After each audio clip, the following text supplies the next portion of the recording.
El efecto halo, la belleza como filtro de la percepción. ¿Qué pasaría si te dijera que la primera impresión que tienes de una persona, basada en una única característica prominente como su atractivo físico, puede teñir toda tu percepción sobre su carácter, inteligencia y honestidad?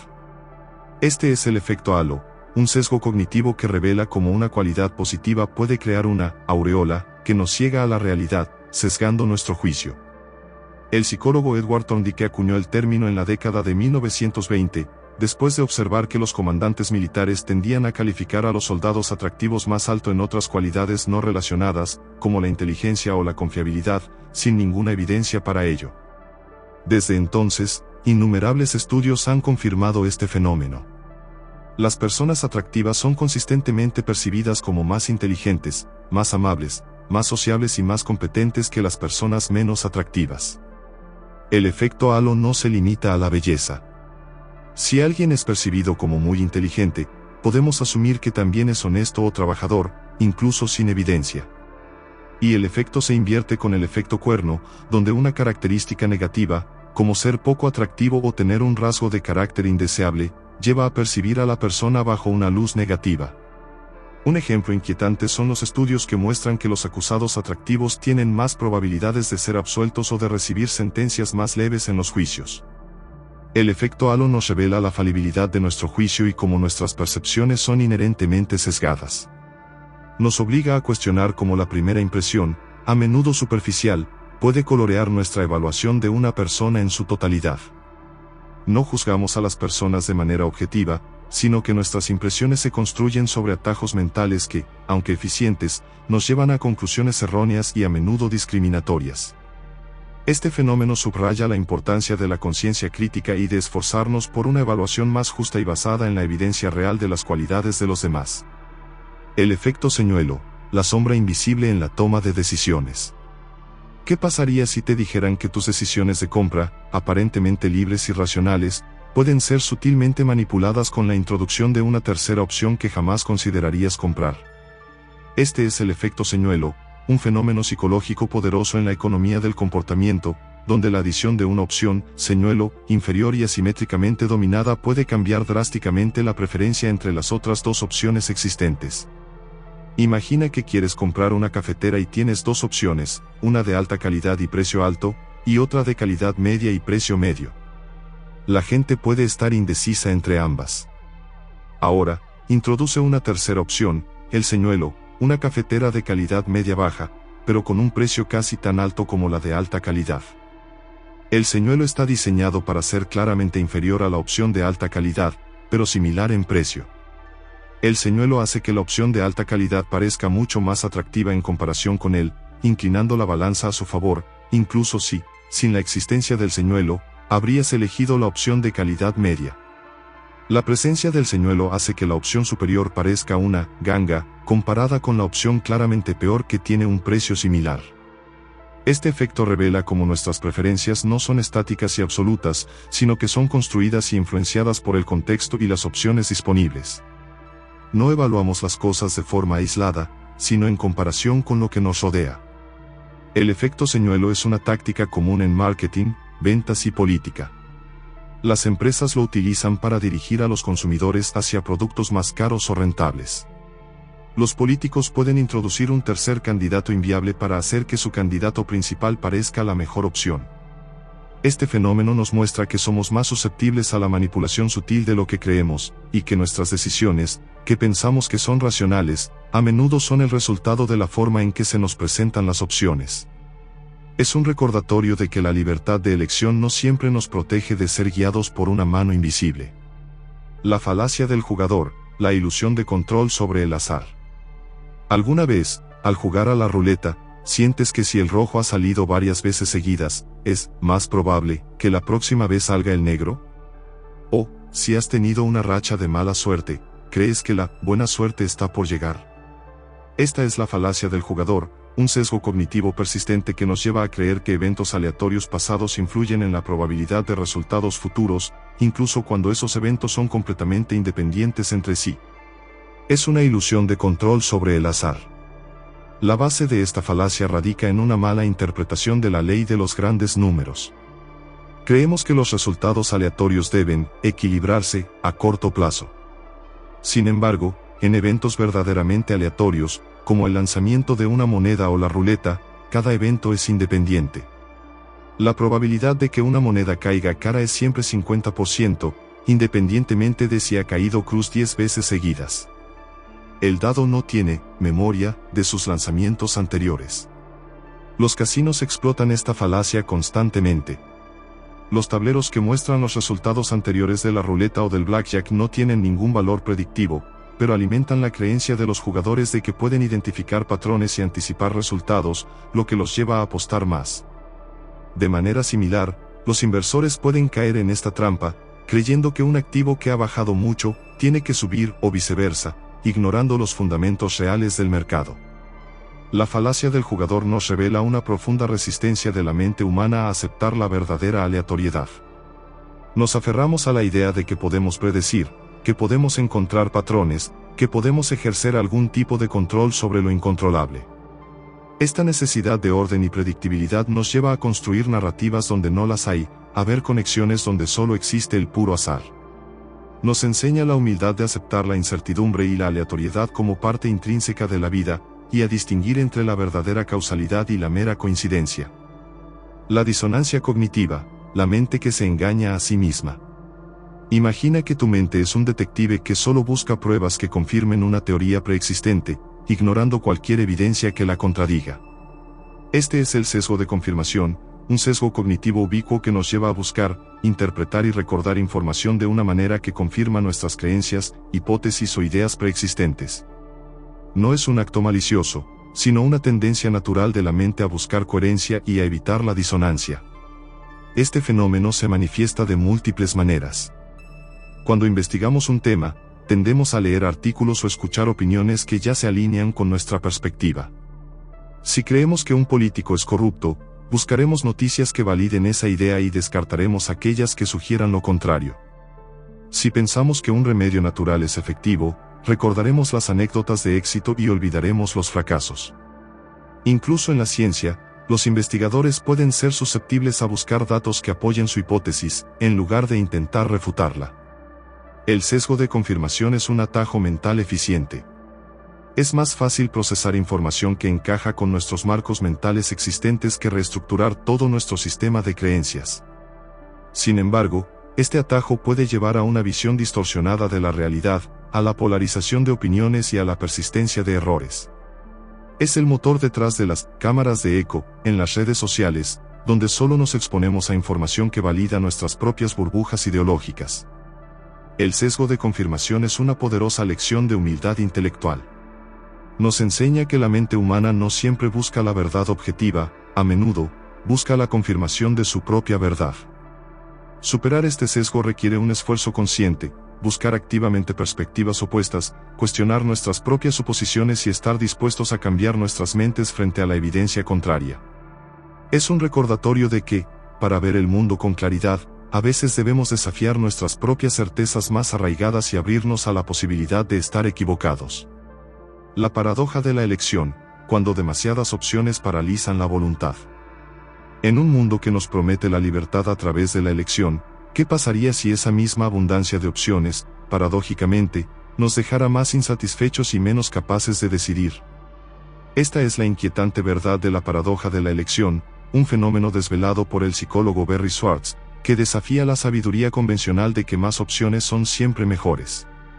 Schwartz argumenta que si bien tener algunas opciones es crucial para nuestra autonomía y bienestar, un número excesivo de ellas puede llevar a la parálisis de decisión, a una menor satisfacción con la elección final e incluso a un aumento de la ansiedad y la depresión.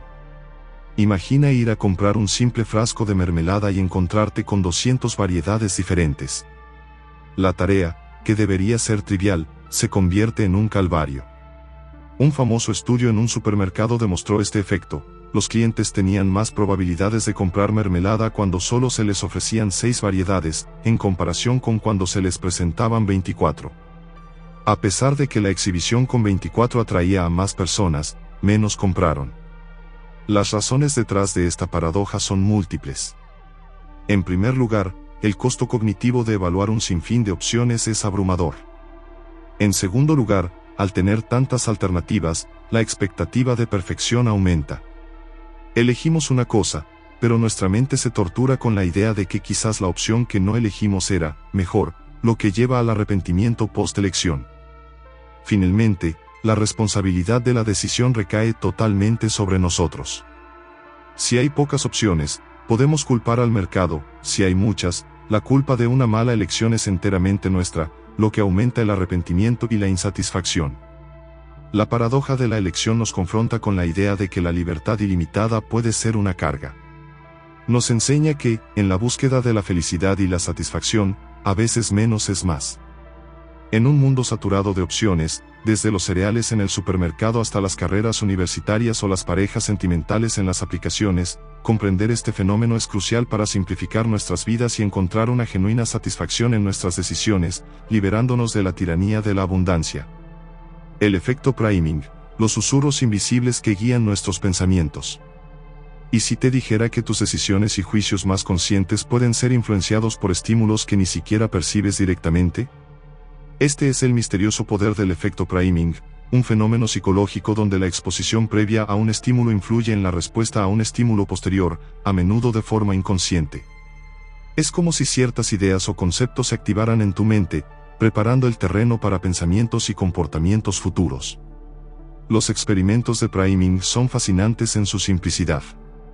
En un estudio clásico, a los participantes se les pidió formar oraciones con una lista de palabras. Para un grupo, las palabras incluían términos asociados con la vejez, como Florida, anciano, gris. Después de la tarea, se observó que este grupo caminaba más lento al salir del laboratorio que el grupo de control que había trabajado con palabras neutrales. No eran conscientes de la influencia de las palabras, pero su comportamiento se vio afectado. En otro experimento, a los participantes se les mostró brevemente el logotipo de una marca de bebida gaseosa. Posteriormente, eran más propensos a elegir esa bebida de una selección, incluso sin recordar haber visto el logo. El priming puede ser perceptual, donde la exposición a una forma o sonido nos hace más rápidos en reconocerlo de nuevo. O puede ser conceptual, donde la activación de una idea influye en pensamientos relacionados. El priming semántico, por ejemplo, si lees la palabra doctor, serás más rápido en reconocer la palabra enfermera después.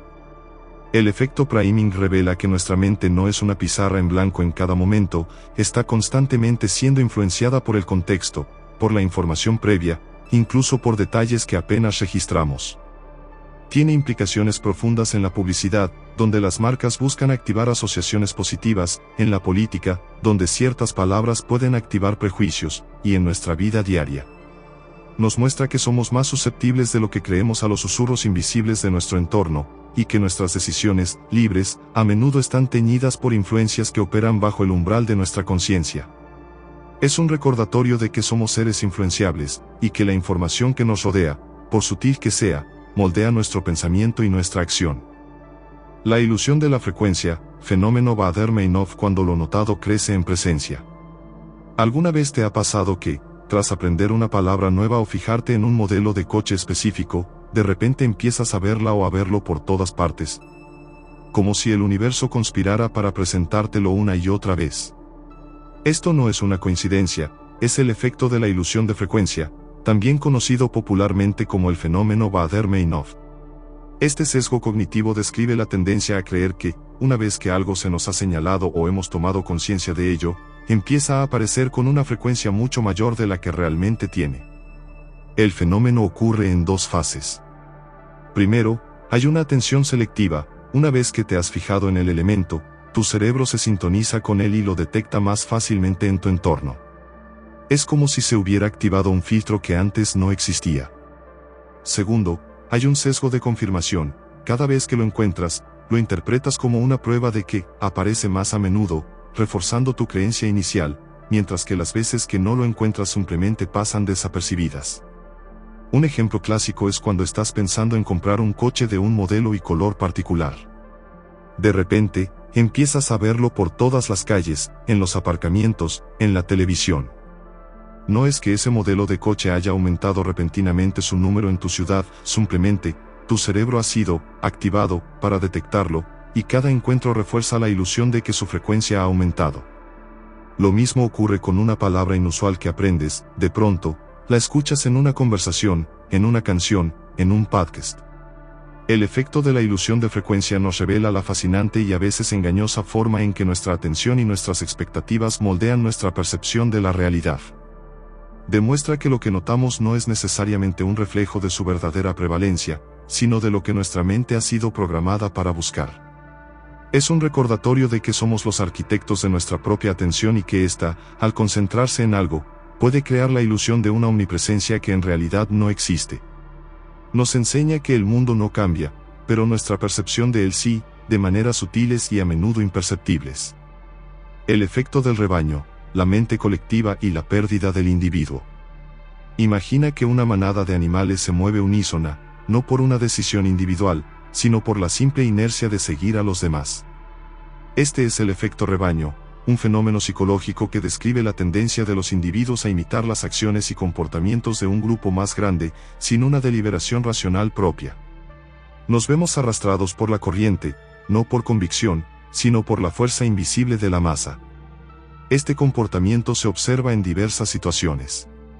En las bolsas de valores, las burbujas y los pánicos suelen ser impulsados por el efecto rebaño, donde los inversores compran o venden en masa, no por un análisis fundamental, sino por el miedo a perderse algo o a quedarse atrás. En la moda, las tendencias se esparcen como un reguero de pólvora porque la gente sigue lo que otros visten o usan. En la vida cotidiana, elegimos un restaurante lleno de gente sobre uno vacío, asumiendo que el primero debe ser mejor porque todos los demás lo eligen. El efecto rebaño se alimenta de varios factores. Una es la presión social y el deseo de conformarse, de encajar en el grupo. Otra es la inferencia social o prueba social. Si tanta gente está haciendo algo, asumimos que deben saber algo que nosotros no sabemos, o que su acción es la correcta. Es un atajo mental eficiente en situaciones de incertidumbre. También puede estar impulsado por el miedo a quedarse fuera o el miedo a ser el único que se equivoca. El efecto rebaño nos revela la fragilidad de la individualidad frente a la fuerza aplastante del colectivo. Nos muestra que, a pesar de nuestra creencia en la autonomía, a menudo somos arrastrados por la corriente de la opinión popular o la acción de la mayoría, incluso sin una evaluación crítica. Tiene implicaciones profundas en la política, el marketing, las finanzas y la cultura popular. Es un recordatorio de que la mente colectiva puede ser un motor de cambio, pero también una fuerza que diluye la responsabilidad individual y nos arrastra por senderos no elegidos conscientemente. La verdadera libertad, a veces, reside en atreverse a caminar en dirección contraria al rebaño. El sesgo de la disponibilidad, la ilusión de la probabilidad accesible.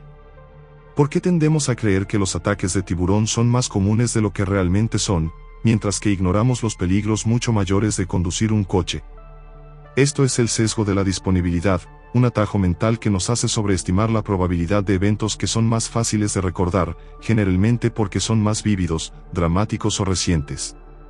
Nuestra mente, en su afán por tomar decisiones rápidas, se basa en la disponibilidad de la información en nuestra memoria. Si podemos recordar fácilmente un ejemplo de un evento, asumimos que es más probable que ocurra. Los ataques de tiburón, aunque extremadamente raros, son tan dramáticos que ocupan un lugar prominente en nuestra memoria, mientras que los accidentes de coche, que son mucho más comunes, se vuelven parte del paisaje mental. Este sesgo nos lleva a tomar decisiones erróneas. Los inversores pueden temer un colapso del mercado si han vivido uno recientemente, ignorando las estadísticas a largo plazo. Las personas pueden tener más miedo a volar que a conducir, a pesar de que la aviación es significativamente más segura. El sesgo de la disponibilidad nos revela que nuestra percepción de la realidad no es un reflejo objetivo de las estadísticas, sino una construcción sesgada por la información más impactante que hemos absorbido. El sesgo de la disponibilidad nos enseña a ser escépticos de nuestros propios miedos más vívidos y a buscar datos concretos en lugar de confiar en la facilidad con la que un recuerdo nos viene a la mente. Es un recordatorio de que, para tomar decisiones racionales, a veces debemos ignorar la narrativa dramática de nuestra memoria y confrontar la realidad objetiva de los hechos. La deformación de la memoria, los recuerdos maleables y la reconstrucción del pasado. ¿Qué pasaría si te dijera que tus recuerdos más preciados, esas imágenes que atesoras de tu pasado, no son grabaciones inmutables de la realidad, sino construcciones maleables, susceptibles a la distorsión y a la invención? Este es el inquietante poder de la deformación de la memoria, un fenómeno psicológico que revela la fragilidad y la naturaleza reconstructiva de nuestra memoria. La psicóloga cognitiva Elizabeth Loftus es una de las figuras más prominentes en el estudio de la memoria falsa y la sugestionabilidad. En sus famosos experimentos sobre el efecto de la información errónea, Loftus demostró cómo la forma en que se hacen las preguntas o la información posterior a un evento puede alterar significativamente los recuerdos de los testigos. Por ejemplo, en un estudio, los participantes vieron videos de accidentes de coche.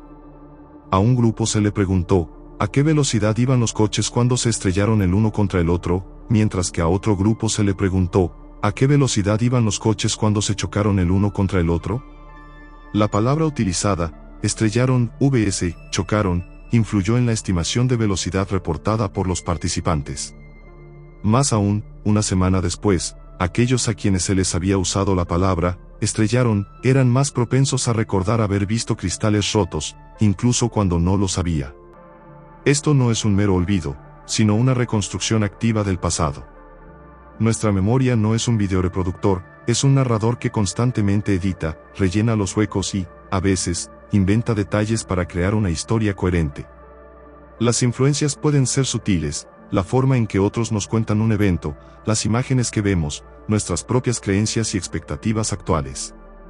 La deformación de la memoria tiene implicaciones profundas en los testimonios de testigos oculares en los juicios, en las terapias de recuperación de memoria, de traumas reprimidos y en nuestra propia comprensión de la identidad personal. Nos enseña que el pasado no es un álbum de fotos inalterable, sino un lienzo sobre el que nuestra mente dibuja constantemente, a menudo sin que nos demos cuenta. Es un recordatorio de la humildad con la que debemos abordar nuestros propios recuerdos y los de los demás, y de la sorprendente facilidad con la que la verdad de ayer puede convertirse en la ficción de hoy, moldeada por los susurros del tiempo y la sugestión. La fatiga de decisión, cuando elegir demasiado nos deja agotados. Imagina que después de un largo día de tomar innumerables decisiones, desde qué ropa ponerte hasta qué informe revisar primero, llegas al final del día y eres incapaz de elegir algo tan trivial como qué cenar. Esto no es solo indecisión, es la fatiga de decisión, un estado mental de agotamiento que resulta de la sobrecarga de toma de decisiones. Cuantas más decisiones tomamos, más se agota nuestra capacidad para tomar buenas decisiones, y más propensos somos a caer en la inacción o en elecciones impulsivas y poco racionales. El psicólogo social Roy F. Baumeister y sus colegas han investigado extensamente este fenómeno. En un estudio, participantes con un nivel de glucosa bajo mostraron menos autocontrol y tendieron a posponer decisiones difíciles. Otro experimento reveló que los jueces de libertad condicional tendían a aprobar más solicitudes al principio del día y después de las pausas para comer, pero eran mucho más propensos a denegar solicitudes a medida que se acercaba el final de su jornada, cuando su capacidad de decisión estaba más agotada. La fatiga de decisión se debe a que la toma de decisiones, especialmente las complejas o las que implican conflicto, consume recursos cognitivos limitados. Es como un músculo mental que se cansa con el uso excesivo. Cuando estamos fatigados, nuestro cerebro busca atajos, posponemos la decisión, elegimos la opción predeterminada, o tomamos una decisión impulsiva para liberarnos de la carga mental. Esto puede llevar a malas elecciones, incluso en asuntos importantes. La fatiga de decisión tiene implicaciones profundas en nuestra vida cotidiana, desde la productividad en el trabajo hasta la gestión de nuestras finanzas o la adherencia a dietas. Nos enseña que la fuerza de voluntad no es ilimitada y que nuestra capacidad para tomar decisiones racionales se deteriora a lo largo del día. Para contrarrestarla, se recomienda tomar las decisiones más importantes por la mañana, cuando la mente está fresca, y simplificar las decisiones rutinarias para conservar la energía mental. Es un recordatorio de que la mente humana tiene límites, y que la calidad de nuestras decisiones no es solo una cuestión de inteligencia, sino también de la energía mental que nos queda disponible. El anclaje y el ajuste, el ancla mental que dirige nuestras estimaciones. ¿Qué pasaría si te dijera que la primera cifra que escuchas, incluso si es completamente irrelevante, puede influir en la respuesta que das a una pregunta posterior? Este es el anclaje y ajuste, un sesgo cognitivo que describe la tendencia de nuestra mente a depender excesivamente de la primera pieza de información que recibe, el ancla, al tomar decisiones o hacer estimaciones. A partir de esa ancla, hacemos ajustes, pero a menudo no son suficientes, lo que resulta en un sesgo hacia el número o la idea inicial. El anclaje se demostró en un famoso experimento de Tversky y Kahneman, donde los participantes tenían que estimar el porcentaje de países africanos en las Naciones Unidas. Antes de la estimación, se les pedía que giraran una ruleta de la suerte, que estaba trucada para que siempre se detuviera en 10 o 65. Aquellos a quienes la ruleta se detuvo en 10, daban una estimación mucho más baja que aquellos a quienes la ruleta se detuvo en 65, a pesar de que sabían que la ruleta era aleatoria. Este sesgo nos revela que nuestra mente no es un motor de cálculo puro. Cuando enfrentamos la incertidumbre, nos aferramos a la información disponible, incluso si es irrelevante, y la usamos como punto de partida. En una negociación, por ejemplo, la primera oferta actúa como un ancla poderosa. Si la primera oferta es alta, las contraofertas también lo serán, y la negociación terminará con un precio más alto que si la oferta inicial hubiera sido baja. El anclaje y el ajuste tienen implicaciones en las finanzas, el marketing y la toma de decisiones cotidianas. Nos enseña que la forma en que se formula una pregunta o se presenta un número inicial puede tener un impacto desproporcionado en nuestra percepción de valor y en nuestras decisiones. Es un recordatorio de que somos susceptibles a la manipulación sutil de la información, y que nuestras estimaciones racionales a menudo están ancladas en los primeros datos que llegan a nuestro cerebro, lo que nos obliga a cuestionar la objetividad de nuestros propios juicios. El efecto IKEA, el amor por lo que nosotros construimos. ¿Alguna vez has sentido un orgullo desproporcionado por un mueble de IKEA que tú mismo has armado, incluso si no es perfecto? Este es el efecto IKEA, un sesgo cognitivo que describe la tendencia de los consumidores a valorar más un producto si han invertido trabajo en su creación o en su ensamblaje.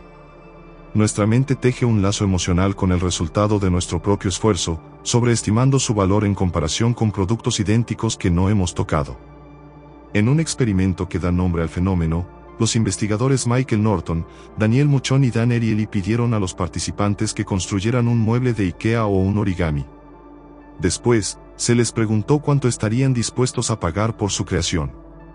Los resultados fueron claros. Los participantes estaban dispuestos a pagar significativamente más por los objetos que habían construido ellos mismos, y los valoraban tanto como los objetos construidos por un profesional. El efecto IKEA nos revela una profunda conexión psicológica entre el esfuerzo y el valor. El trabajo que invertimos no solo da como resultado un producto físico, sino que también produce un sentimiento de logro, de competencia y de conexión personal con el objeto. El producto se convierte en una extensión de nosotros mismos. Este sesgo se extiende a otros campos, como la cocina, donde una comida que preparamos nosotros mismos puede sabernos mejor que una comprada, o en proyectos creativos, donde una obra que hemos completado puede ser invaluable para nosotros, incluso si otros no la perciben así.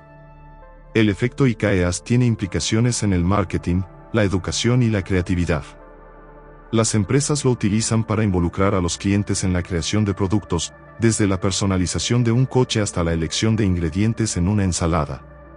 Nos enseña que el esfuerzo, lejos de ser un simple coste, puede ser una poderosa fuente de valor emocional y de conexión, y que la recompensa no está solo en el resultado, sino en el viaje de la creación. Es un recordatorio de que la mente humana valora más lo que ha tocado con sus propias manos. El efecto de la visión de túnel, tunnel vision, la concentración que ciega.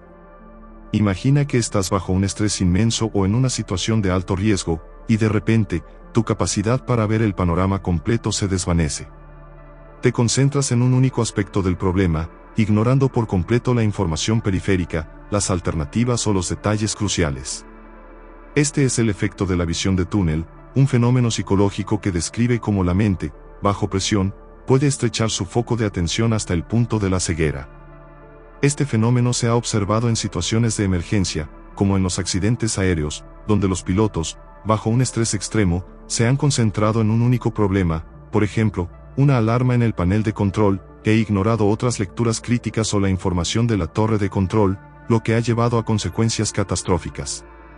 De manera similar, los jugadores de póker pueden concentrarse tanto en sus propias cartas que ignoran las señales obvias de sus oponentes. La visión de túnel es un mecanismo de supervivencia. Cuando el cerebro percibe una amenaza o un problema urgente, prioriza la información que considera más relevante para la supervivencia, filtrando todo lo demás. Es una respuesta instintiva diseñada para ayudarnos a escapar del peligro inmediato. Sin embargo, en un mundo moderno donde las amenazas son a menudo complejas y multifacéticas, este mecanismo puede volverse contra nosotros, ya que la solución puede residir en la información que estamos ignorando. El efecto de la visión de túnel nos enseña la fragilidad de nuestra atención y la influencia del estrés en nuestra cognición. Nos recuerda que la concentración excesiva puede ser un arma de doble filo, y que la capacidad de mantener una perspectiva amplia, incluso bajo presión, es crucial para la toma de decisiones racionales y seguras. Es un llamado a la conciencia plena, a la capacidad de dar un paso atrás y ver la situación en su totalidad, antes de que la urgencia nos ciegue a la verdad. La carga cognitiva, el agotamiento del pensamiento. ¿Qué pasaría si te dijeran que tu capacidad para resistir una tentación, para tomar una decisión racional o para controlar tus impulsos, depende directamente de la cantidad de información que tu mente está procesando en ese momento? Este es el fenómeno de la carga cognitiva, la idea de que la mente humana tiene una capacidad de procesamiento limitada, y cuando esta capacidad está al máximo, otras funciones cognitivas, como el autocontrol y el juicio, se ven comprometidas. El psicólogo Roy F. Baumeister ha demostrado este efecto en numerosos estudios. En uno de ellos, los participantes tenían que memorizar una lista de números, algunos fáciles y otros difíciles. Después, se les ofrecía la opción de tomar un snack saludable o uno de chocolate. Los participantes que tenían que memorizar la lista de números difíciles eran significativamente más propensos a elegir el snack menos saludable. La carga cognitiva de la memorización había agotado su capacidad de autocontrol. La carga cognitiva es un concepto fundamental en la psicología moderna. Nos enseña que la fuerza de voluntad, el autocontrol y la toma de decisiones no son recursos infinitos. Son como una batería que se va agotando a lo largo del día y con cada tarea que requiere un esfuerzo mental. Cuando nuestra mente está sobrecargada, es más fácil caer en atajos, en impulsos, en decisiones predeterminadas, incluso en malos hábitos. Este fenómeno tiene implicaciones profundas en la educación, el marketing y el diseño de la interfaz de usuario. Los maestros deben ser conscientes de la carga cognitiva al diseñar las lecciones. Los publicistas y los diseñadores de productos la utilizan para guiar las decisiones del consumidor, simplificando el proceso para la opción que quieren que elijas. Nos enseña la importancia de la simplicidad y la conciencia de nuestros propios límites mentales. Es un recordatorio de que, para tomar las mejores decisiones y mantener el autocontrol, a veces necesitamos liberar espacio en nuestra mente, simplificar la información y dar un respiro a nuestro cerebro antes de enfrentar el próximo desafío. El sesgo de anclaje y ajuste, la primera impresión que perdura. El sesgo de anclaje y ajuste es una poderosa fuerza psicológica que demuestra cómo la primera pieza de información que recibimos, incluso si es completamente irrelevante, se convierte en un ancla que influye en nuestras decisiones y estimaciones posteriores. A partir de esa ancla, hacemos ajustes, pero a menudo no son suficientes para compensar el sesgo inicial, lo que lleva a juicios distorsionados. Este fenómeno se ilustra en un experimento clásico de Tversky y Kahneman, donde se pidió a los participantes que estimaran el porcentaje de países africanos en las Naciones Unidas.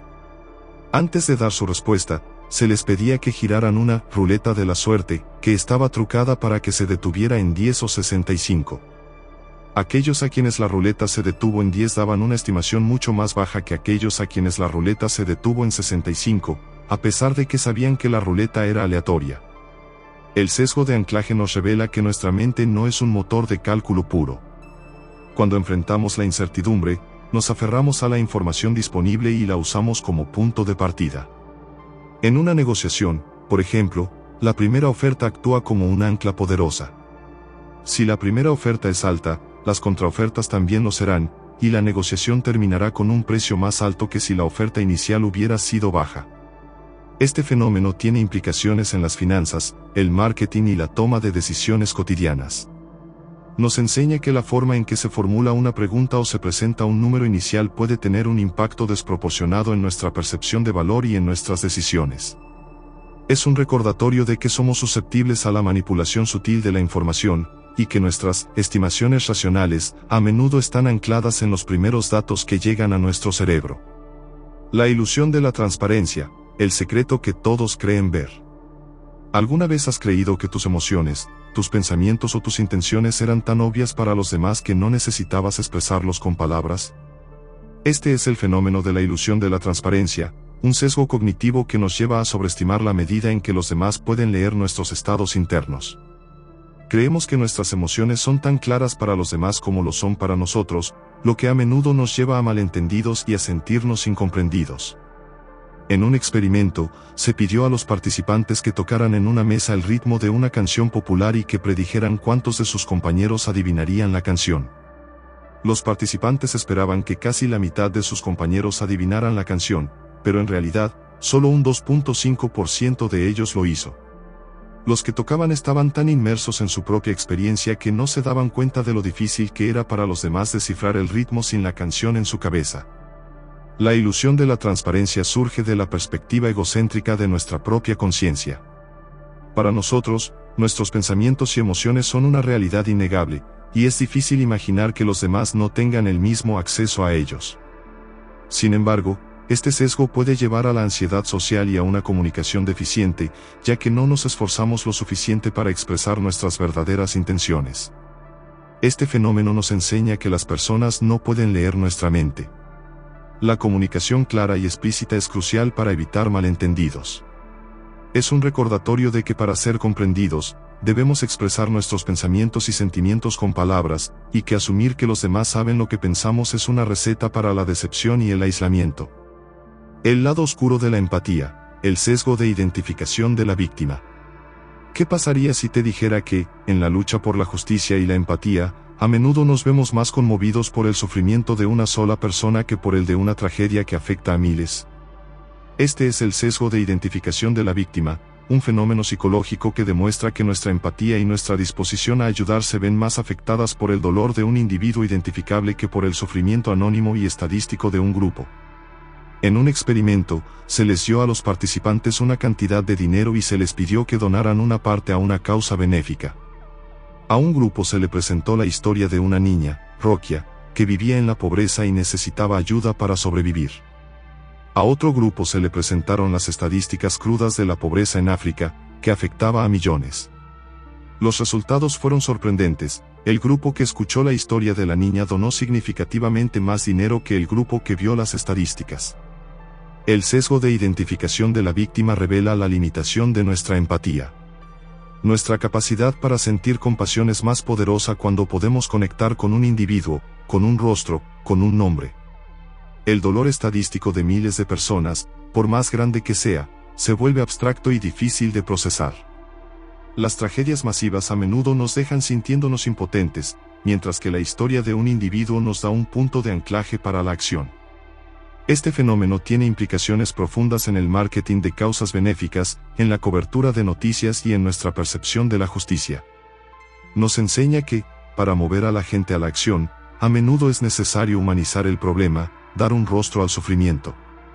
Es un recordatorio inquietante de que nuestra compasión, por más genuina que sea, a menudo se rige por la narrativa de un individuo, no por la magnitud de una tragedia, un sesgo que puede llevarnos a ignorar las crisis más grandes en favor de las más personales.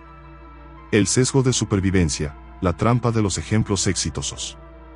¿Qué pasaría si te dijera que, al analizar la historia o al tomar decisiones, a menudo nos centramos en los ejemplos que han sobrevivido y prosperado, ignorando a los que fracasaron y desaparecieron? Este es el sesgo de supervivencia, un sesgo cognitivo que nos lleva a sobreestimar las posibilidades de éxito y a subestimar el riesgo, al basar nuestras conclusiones únicamente en los supervivientes de un proceso. El ejemplo histórico más famoso de este sesgo proviene de la Segunda Guerra Mundial. La Fuerza Aérea de los Estados Unidos quería reforzar sus bombarderos para resistir los ataques enemigos. Analizaron los aviones que regresaron de la batalla y notaron que tenían agujeros de bala en ciertas áreas, como las alas y la cola. La conclusión lógica parecía ser reforzar esas áreas. Sin embargo, el estadístico Abraham Wold señaló un error fundamental en el razonamiento: no se estaba analizando los aviones que habían sido derribados. Los aviones que regresaron de la batalla tenían agujeros de bala en áreas que podían soportar el daño. Los aviones derribados, los no supervivientes, probablemente habían sido impactados en áreas críticas como los motores o la cabina. La lección era que debían reforzar las áreas que estaban intactas en los aviones que regresaron, ya que era ahí donde el daño era fatal. El sesgo de supervivencia se manifiesta en nuestras vidas de diversas maneras. Creemos que podemos replicar el éxito de un emprendedor famoso basándonos en sus historias de éxito, ignorando a los miles de emprendedores que fracasaron. Las personas compran libros de cómo hacerse rico, escritos por millonarios, sin considerar que para cada historia de éxito, hay 10.000 historias de fracaso. Este fenómeno nos enseña que, para tomar decisiones sabias, debemos mirar no solo a los ganadores, sino también a los perdedores. La historia completa, con sus fracasos y sus triunfos, es la única que puede darnos una imagen precisa de la realidad. Es un recordatorio de que el éxito a menudo está sesgado y que las lecciones más valiosas a veces se encuentran en los escombros de lo que no sobrevivió. La paradoja de la causa y el efecto, el sesgo de proyección. ¿Qué pasaría si te dijera que, al intentar entender por qué una persona hizo algo, a menudo te basas en tus propias creencias y motivaciones, en lugar de en las de ella? Este es el sesgo de proyección, un sesgo psicológico que nos lleva a asumir que los demás piensan y sienten lo mismo que nosotros, y que sus acciones se rigen por las mismas reglas que las nuestras. Este sesgo es una forma de egocentrismo inconsciente. Creemos que si nosotros hiciéramos algo, lo haríamos por ciertas razones, por lo que asumimos que los demás lo hicieron por esas mismas razones. Si crees que el mundo es un lugar hostil, serás más propenso a interpretar las acciones de los demás como agresivas o maliciosas, incluso si no lo son. Si crees que las personas actúan por sus propios intereses, serás más propenso a ver el egoísmo en las acciones de los demás, ignorando la posibilidad de la bondad o el altruismo. El sesgo de proyección nos revela una verdad inquietante, que a menudo no vemos a los demás como son, sino como un reflejo de nosotros mismos. Este sesgo tiene implicaciones profundas en las relaciones interpersonales, la comunicación y la resolución de conflictos. Nos enseña que para comprender a otra persona, debemos hacer un esfuerzo consciente para salir de nuestra propia mente y ver el mundo desde su perspectiva. Es un recordatorio de que la empatía no es un acto pasivo, sino un esfuerzo activo para dejar de proyectar nuestras propias sombras y ver la luz de la verdad en los ojos de los demás. El efecto de la ilusión de control, el esclavo del azar. ¿Alguna vez, al jugar a los dados, has sentido que si los lanzas con fuerza, es más probable que obtengas un número alto? Esta es la ilusión de control, un sesgo cognitivo que nos lleva a creer que tenemos más influencia sobre eventos aleatorios o incontrolables de la que realmente poseemos. Es una tendencia profundamente arraigada a encontrar patrones y a atribuir nuestra agencia a resultados que, en realidad, son pura casualidad. Este fenómeno se ha demostrado en diversos experimentos. Por ejemplo, en un estudio, a los participantes se les permitió elegir sus propios números de lotería o se les dio números al azar. Aquellos que eligieron sus números estaban dispuestos a pagar más por el billete y se mostraban más confiados en ganar, a pesar de que la probabilidad matemática de victoria era idéntica en ambos casos. Otro ejemplo clásico es cuando se permite a los jugadores de dados elegir qué dados lanzar. A menudo tiran los dados más fuerte para un número alto y más suave para un número bajo, como si su fuerza afectara el resultado. La ilusión de control surge de nuestra necesidad psicológica de sentirnos competentes y en control de nuestro entorno. La incertidumbre es incómoda, y atribuir un resultado aleatorio a nuestra propia acción nos da una sensación de seguridad y predictibilidad. También puede ser reforzada por el éxito ocasional. Cuando soplamos los dados y obtenemos un buen número, podemos atribuirlo a nuestra acción, ignorando las innumerables veces que no funcionó. La ilusión de control tiene implicaciones en el juego, donde la gente gasta más dinero creyendo que tienen una estrategia que les dará ventaja, o en la toma de decisiones financieras, donde los inversores pueden creer que tienen un control sobre el mercado que no poseen. Nos enseña que, a veces, nuestra mente teje narrativas de agencia en el lienzo del azar. Es un recordatorio de la delgada línea entre la confianza en uno mismo y la negación de la realidad de la aleatoriedad, y la importancia de discernir cuando nuestra influencia es real y cuando solo estamos bailando con la suerte. El efecto de encapsulamiento, framing effect, la percepción alterada por el marco. ¿Qué pasaría si te dijera que la forma en que se te presenta una opción puede alterar tu decisión, incluso si la información subyacente es idéntica? Este es el efecto de encapsulamiento, un sesgo cognitivo que demuestra cómo el marco, o el contexto en el que se presenta una información influye en nuestra percepción y en nuestra toma de decisiones. En un experimento famoso, se les presentó a los participantes 2 programas de tratamiento para una enfermedad que mataba a 600 personas. Al primer grupo se le presentó el programa A, que salvaría a 200 personas, y el programa B, que tenía un 33% de probabilidad de salvar a las 600 personas y un 67% de no salvar a nadie. La mayoría de los participantes eligieron el programa A. Al segundo grupo se le presentó el programa C, que resultaría en la muerte de 400 personas, y el programa D, que tenía un 33% de probabilidad de que nadie muriera y un 67% de que murieran las 600. La mayoría de los participantes eligieron el programa de la información subyacente en A y C, y en B y D, era idéntica, pero la forma en que se enmarcó la pregunta, en términos de salvar vidas versus muertes, cambió la decisión de la gente. El efecto de encapsulamiento nos revela que nuestra mente no es un motor de cálculo racional que procesa la información de forma objetiva. Somos más propensos a tomar riesgos para evitar una pérdida que para obtener una ganancia.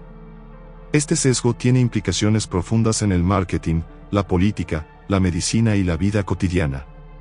Los médicos lo utilizan para enmarcar los tratamientos en términos de tasa de supervivencia versus tasa de mortalidad para influir en las decisiones de los pacientes.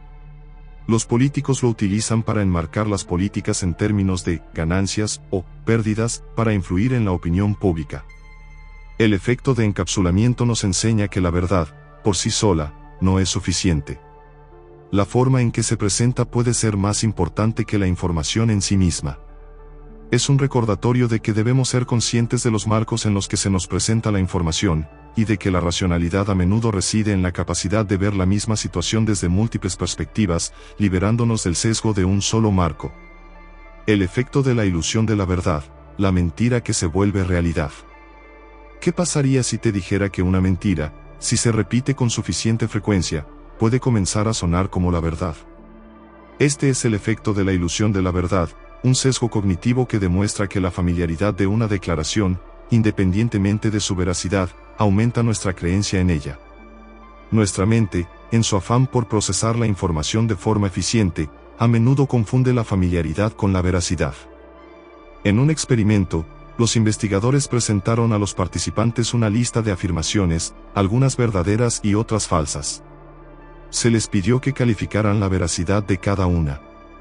Más tarde, se les presentó la misma lista, mezclada con nuevas afirmaciones.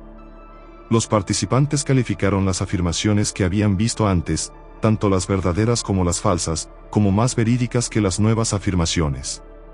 La simple exposición repetida a la información, incluso a la falsa, había aumentado su credibilidad. Este fenómeno tiene implicaciones profundas en la política, el marketing y la desinformación. Los políticos y los publicistas lo utilizan para repetir eslóganes y afirmaciones, sabiendo que la repetición, por sí sola, puede hacer que la gente las acepte como verdaderas. Las noticias falsas y la desinformación se propagan con tanta facilidad porque la exposición repetida a una mentira puede erosionar la capacidad de las personas para distinguirla de la verdad. El efecto de la ilusión de la verdad nos enseña la fragilidad de nuestro juicio y la vulnerabilidad de nuestra mente a la manipulación. Es un recordatorio de que la verdad no siempre triunfa sobre la repetición, y que para proteger nuestras mentes de la desinformación, debemos ser críticos con la información que absorbemos, y no confundir la familiaridad con la veracidad.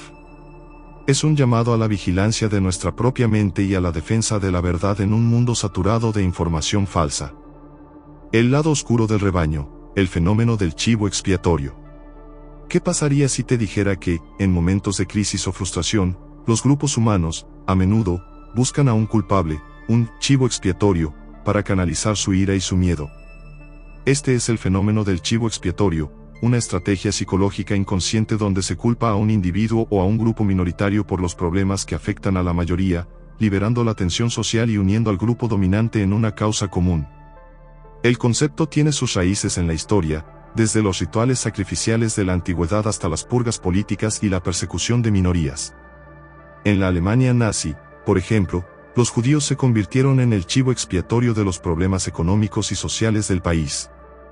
La culpa se proyectó sobre ellos, lo que liberó la ira y la frustración del pueblo alemán, canalizando su energía hacia una causa común y justificando la persecución y el genocidio. El chivo expiatorio es una válvula de escape psicológica. Es más fácil culpar a un otro que asumir la responsabilidad de nuestros propios problemas o de la complejidad de una crisis. Al culpar a un chivo expiatorio, el grupo se siente justificado en su ira y se fortalece en su identidad. Este fenómeno nos revela una verdad inquietante, que el miedo y la frustración, si no se manejan de forma saludable, pueden ser una fuerza destructiva que busca a un culpable, incluso si es inocente. El fenómeno del chivo expiatorio tiene implicaciones profundas en la política, la psicología social y la resolución de conflictos. Nos enseña que para comprender la ira de un grupo, a menudo debemos buscar el chivo expiatorio que han elegido, y que la búsqueda de la justicia debe ir más allá de la simple identificación de un culpable. Es un recordatorio de que la verdadera fuerza reside no en culpar a los demás, sino en asumir la responsabilidad de nuestros propios problemas y en negarnos a participar en el juego de culpar y castigar. La fragilidad del recuerdo, el efecto de la información engañosa. La psicóloga Elizabeth Loftus demostró que la memoria no es una simple grabación de eventos, sino una reconstrucción maleable. En un experimento, se les mostró a los participantes un video de un accidente de coche. A un grupo se le preguntó, ¿a qué velocidad iban los coches cuando se estrellaron? Y a otro, ¿a qué velocidad iban los coches cuando se chocaron? La palabra utilizada influyó en la estimación de velocidad de los participantes, y una semana después, aquellos a quienes se les había usado la palabra estrellaron eran más propensos a recordar haber visto cristales rotos, aunque no lo sabía. Esto no es un mero olvido, sino una reconstrucción activa del pasado. Nuestra memoria es un narrador que constantemente edita, rellena los huecos y, a veces, inventa detalles para crear una historia coherente. Las influencias pueden ser sutiles, la forma en que otros nos cuentan un evento, las imágenes que vemos, nuestras propias creencias y expectativas actuales. La deformación de la memoria tiene implicaciones profundas en los testimonios de testigos oculares en los juicios, en las terapias de recuperación de memoria, de traumas reprimidos y en nuestra propia comprensión de la identidad personal. Nos enseña que el pasado no es un álbum de fotos inalterable, sino un lienzo sobre el que nuestra mente dibuja constantemente, a menudo sin que nos demos cuenta. Es un recordatorio de la humildad con la que debemos abordar nuestros propios recuerdos y los de los demás, y de la sorprendente facilidad con la que la verdad de ayer puede convertirse en la ficción de hoy, moldeada por los susurros del tiempo y la sugestión. La falacia del costo hundido, la razón que se rinde ante el pasado. ¿Alguna vez has continuado invirtiendo tiempo, dinero o energía en un proyecto, una relación o un trabajo que sabes que no va a funcionar, simplemente porque ya has invertido mucho en ello? Esta es la falacia del costo hundido, un sesgo cognitivo que nos lleva a tomar decisiones irracionales basadas en inversiones pasadas, en lugar de en el análisis racional del futuro. La falacia del costo hundido se ilustra en un experimento donde se pidió a los participantes que eligieran entre dos proyectos de desarrollo de aviones. Uno era un proyecto de 10 millones de pesos que ya había invertido 9 millones de pesos y que era un claro fracaso. El otro era un proyecto de 1 millón de pesos que parecía prometedor. A pesar de la evidencia abrumadora de que el proyecto de 10 millones de pesos no iba a funcionar, la mayoría de los participantes optó por seguir invirtiendo en él, en un intento de justificar el dinero que ya se había gastado. La razón detrás de esta falacia es psicológica, no económica. El dolor de admitir una pérdida, de reconocer que el tiempo, el dinero o el esfuerzo ya invertido fue en vano, es más grande que la lógica de cortar las pérdidas y seguir adelante. Nuestra mente busca justificar la inversión pasada, en lugar de tomar una decisión basada en lo que es mejor para el futuro. La falacia del costo hundido tiene implicaciones profundas en las finanzas personales, las relaciones, las decisiones de negocios y la política. Las empresas pueden continuar invirtiendo en un proyecto que está fallando para no desperdiciar la inversión inicial. Las personas pueden permanecer en relaciones tóxicas porque ya han pasado tanto tiempo juntos. Nos enseña que la mente humana, a veces, se convierte en esclava de su propio pasado, y que la libertad de tomar una decisión racional a menudo requiere la valentía de aceptar una pérdida y de dejar ir lo que ya no sirve. El lado oscuro de la ceguera, el fenómeno del chivo expiatorio. ¿Qué pasaría si te dijera que, en momentos de crisis o frustración, los grupos humanos, a menudo, buscan a un culpable, un chivo expiatorio, para canalizar su ira y su miedo? Este es el fenómeno del chivo expiatorio, una estrategia psicológica inconsciente donde se culpa a un individuo o a un grupo minoritario por los problemas que afectan a la mayoría, liberando la tensión social y uniendo al grupo dominante en una causa común. El concepto tiene sus raíces en la historia, desde los rituales sacrificiales de la antigüedad hasta las purgas políticas y la persecución de minorías. En la Alemania nazi, por ejemplo, los judíos se convirtieron en el chivo expiatorio de los problemas económicos y sociales del país. La culpa se proyectó sobre ellos, lo que liberó la ira y la frustración del pueblo alemán, canalizando su energía hacia una causa común y justificando la persecución y el genocidio. El chivo expiatorio es una válvula de escape psicológica. Es más fácil culpar a un otro que asumir la responsabilidad de nuestros propios problemas o de la complejidad de una crisis. Al culpar a un chivo expiatorio, el grupo se siente justificado en su ira y se fortalece en su identidad. Este fenómeno nos revela una verdad inquietante, que el miedo y la frustración, si no se manejan de forma saludable, pueden ser una fuerza destructiva que busca a un culpable, incluso si es inocente. El fenómeno del chivo expiatorio tiene implicaciones profundas en la política, la psicología social y la resolución de conflictos. Nos enseña que para comprender la ira de un grupo, a menudo debemos buscar el chivo expiatorio que han elegido, y que la búsqueda de la justicia debe ir más allá de la simple identificación de un culpable. Es un recordatorio de que la verdadera fuerza reside no en culpar a los demás, sino en asumir la responsabilidad de nuestros propios problemas y en negarnos a participar en el juego de culpar y castigar. La fragilidad de la percepción, el efecto de la desindividualización. ¿Qué pasaría si te dijera que la identidad de una persona, sus inhibiciones y su moral, pueden disolverse cuando se sienten anónimas dentro de una multitud? Este es el fenómeno de la desindividualización, un estado psicológico donde la pérdida del sentido de la individualidad, combinada con la reducción de la responsabilidad personal, puede llevar a comportamientos impulsivos, irracionales o incluso violentos. El concepto de desindividualización se ha estudiado en contextos como los disturbios, donde la gente que no cometería un acto de vandalismo por sí sola, lo hace en la seguridad del anonimato de la multitud.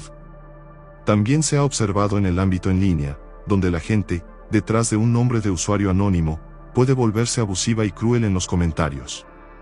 Un experimento famoso, el de la prisión de Stanford, es un ejemplo extremo de cómo los guardias, al ser desindividualizados por sus uniformes y roles, se volvieron sádicos, mientras que los prisioneros, despojados de su identidad, se volvieron pasivos. La desindividualización nos revela una verdad inquietante sobre la naturaleza humana, que la moralidad y la decencia a menudo están ancladas en nuestra identidad individual y en nuestra responsabilidad personal. Cuando esa identidad se disuelve en una multitud, la moralidad puede desvanecerse. Nos enseña que la multitud no es siempre una fuerza para el bien, sino que puede ser una fuerza para el caos y la violencia. Es un recordatorio de que para mantener nuestra humanidad, debemos aferrarnos a nuestra identidad individual y a nuestra responsabilidad personal, incluso cuando la marea de la multitud nos arrastra en una dirección diferente. La falacia del plan, el optimismo que nos ciega.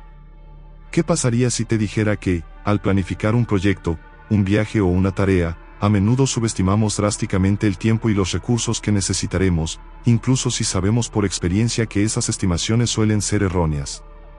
Esta es la falacia del plan, un sesgo cognitivo que nos lleva a ser excesivamente optimistas al estimar el tiempo que se necesitará para completar una tarea. El fenómeno se ha demostrado en diversos estudios. Los estudiantes, al estimar el tiempo que les tomará completar un trabajo, a menudo subestiman el tiempo que se necesitará, incluso si se les pide que recuerden cuánto tiempo les tomó un trabajo similar en el pasado.